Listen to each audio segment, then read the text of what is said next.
Olá, pessoal! A liberdade sindical é um dos temas mais importantes do direito coletivo do trabalho. E é justamente sobre ele que falaremos nesse episódio. Bem-vindos ao Papeando com Pamplona.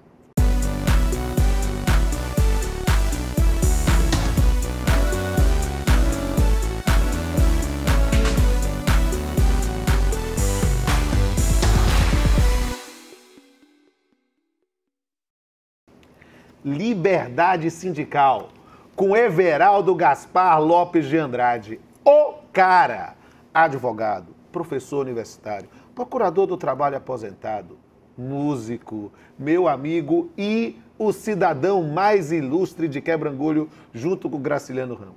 Gasparzinho, que prazer te receber aqui. Prazer meu, Pamplona. Há quanto tempo, né, que a gente conversava sobre isso? E estou aqui para esse desafio, porque ouvir você e responder às suas instigantes provocações é um desafio. E vamos papear. Vamos papear bora. sobre liberdade sindical. Bora. O que é para Everaldo Gaspar liberdade sindical? Olha, Pamplona, em primeiro lugar, eu quero dizer o seguinte, que durante esses 20 anos, a minha vida acadêmica foi dedicada a problematizar, refutar e propor gnoseologicamente novos fundamentos para o direito do trabalho. Sim. Pensar em liberdade sindical da maneira como a gente pensa, do ponto de vista institucional e com os influxos da OIT, não me interessa. O que me interessa dizer é o seguinte, o direito do trabalho foi forjado a partir de um tempo histórico, que a gente não pode negar, não é transhistórico, ele surge quando surge o capitalismo, a burguesia e o proletariado, surge com essas transformações e passa a eleger como seu objeto o trabalho livre e subordinado. Já começa com uma contradição imensa aristotélica. Uma coisa não pode ser e deixar de ser ao mesmo tempo sob o mesmo aspecto. Trabalho livre e subordinado. Né? É uma contradição. Por que os manuais dizem assim, antigamente havia trabalho escravo e servil, agora não. Agora, como grande, os manuais dizem isso o tempo inteiro, como grande conquista da humanidade, o trabalho livre e subordinado. Por quê? Porque ele se universalizou, porque é no mundo inteiro. O trabalho humano, vendido, comprado, separado da vida, que antes, historicamente, era tido como dor, sacrifício, algo aviltante, passa a ser glorificado, evangelizado, protoforma da vida e objeto do direito do trabalho. Mas esse tema, como é que a gente vê isso do ponto de vista do direito? Quais são as regras a disciplinar isso? Isso já é outra coisa. Eu estou no plano da dimensão teórica. Então, na dimensão teórica, o direito do trabalho passa a ter esse objeto e um outro tema que é relevantíssimo para o próprio direito do trabalho é que o direito do trabalho elegeu também no âmbito do direito sindical, porque vejam bem, abra um manual de direito do trabalho de 2.000 páginas que não tem 200 sobre direito sindical. Um direito que surge das entranhas convulsionadas das relações sociais. O direito do trabalho nasce dele. Surge da luta operária. Claro. E por que não se estuda? Quando eu formulei meus princípios, o primeiro princípio que eu formulei foi o princípio da prevalência das relações sindicais sobre as relações individuais. Porque é assim, o que o direito do trabalho fez ao longo da história, dentro da moldura, que a professora Fernanda Lira chama da moldura traçada dentro de um sistema capitalista de produção, em que o objeto do direito do trabalho é o objeto da sociabilidade, a subordinação da força do trabalho ao capital. Perfeito. Então, o que foi que o direito sindical fez? Nós, autores de direito do trabalho, nós fizemos o seguinte, privilegiamos o sindicalismo obreirista, reformista e deixamos de lado a luta política, de caráter político, emancipatório e contra-hegemônico. Então, o que é que acontece? Ficou um corpo sem cabeça. Então, é preciso juntar essas duas lutas, ou como diz Rosa de Luxemburgo, uma única luta com duas perspectivas. E como é que uma junta essa cabeça com esse corpo? Já começou. Como? Essa luta já começou. A gente pensa que não começou, mas os movimentos sociais já começaram a se espalhar pelo mundo. Sim. Ele não espera. Claro. Quem sabe faz a hora. Não espera acontecer. Os oprimidos sabem disso, né? Quando eu fico muito feliz dessa meninada que está aqui, professores, doutores, muitos produzindo a partir disso. Nós lidamos com teoria social crítica. Fantástico. A gente não trabalha com dogmática. A dogmática que tem que seguir atrás. Do meu ponto de vista, o direito do trabalho é dialético. Eu primeiro tenho as relações e os conflitos.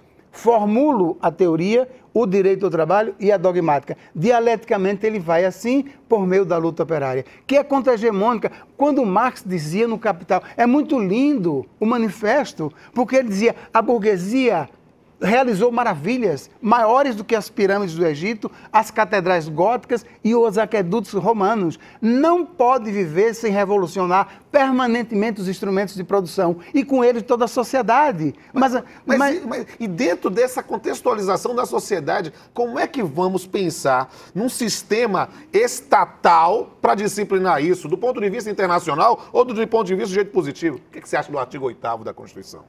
Olha, o artigo 8º da Constituição, agora acabamos de escrever um texto, eu, Isabelle e Fernanda, sobre esse tema. Em primeiro lugar, a doutrina brasileira não trata bem da história operária brasileira, porque ela começa com o anarquismo, chega ao Getulismo, claro. Estado Novo de Getúlio Vargas, sindicato como órgão de quê? De colaboração com os poderes públicos.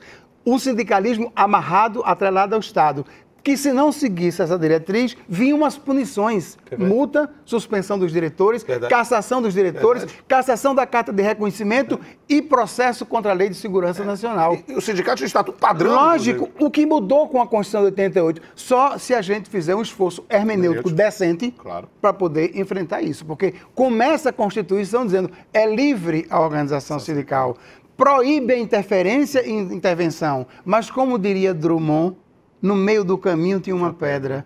Tinha uma pedra no meio do caminho. O registro no órgão competente, isso é uma barbaridade hermenêutica. É dar com a mão e tirar com a outra. Não, mas a gente... Bom, a antinomia existe na Constituição brasileira?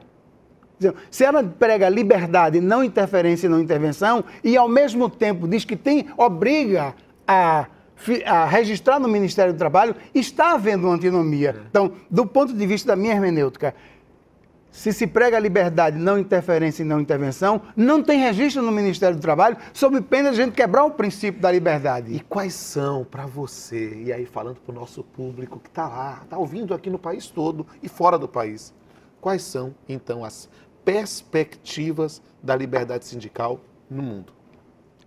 Esse é o problema da teoria jurídica tradicional. A gente lida com teoria jurídica crítica.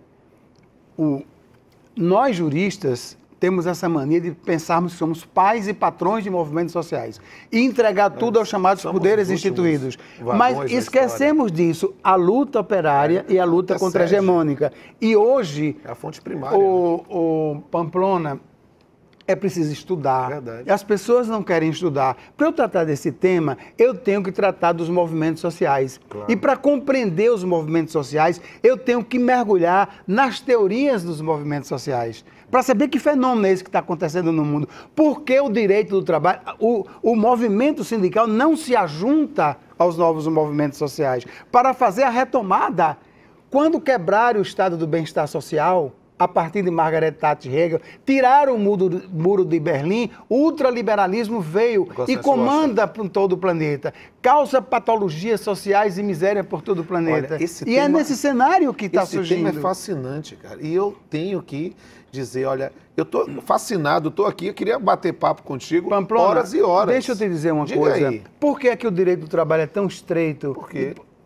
Vejam bem, aqui, Jailda, professora Fernanda deve ter uma tese fantástica sobre isso. Veja bem, eu tenho uma fábrica, eu trabalho numa fábrica, a fábrica polui, a fábrica afeta a minha saúde, mas a fábrica está afetando a camada de ozônio, a fábrica está jogando, poluindo os rios, e a fábrica está nos envenenando com o produto que ela vende para a gente se alimentar. E por que a luta operária só pode ficar voltada, restrita ao interior das organizações produtivas? A sociedade precisa se ajuntar para isso. É uma provocação fantástica. Meu filho, as duas pessoas mais ricas do mundo, Diga. As duas pessoas mais ricas do mundo têm mais dinheiro do que metade da população do mundo, onde vivem 600 milhões de pessoas. Isso não vai dar certo. E, Gaspar, infelizmente, o tempo é curto. Eu estou encantado, eu sou seu fã há muito mais do que 20 anos e eu tenho um prazer enorme de chamá-lo de amigo, de reencontrá-lo aqui nessa gravação do Papeando em Recife. E nesse reencontro, me permita o prazer de lhe agradecer Pamplona, obrigadíssimo. Como diria Goethe, sei que nada me é pertencente além do livre pensamento. E encerramos mais um Papeando com Pamplona. Daqui a pouco vocês vão ver aqui um poema.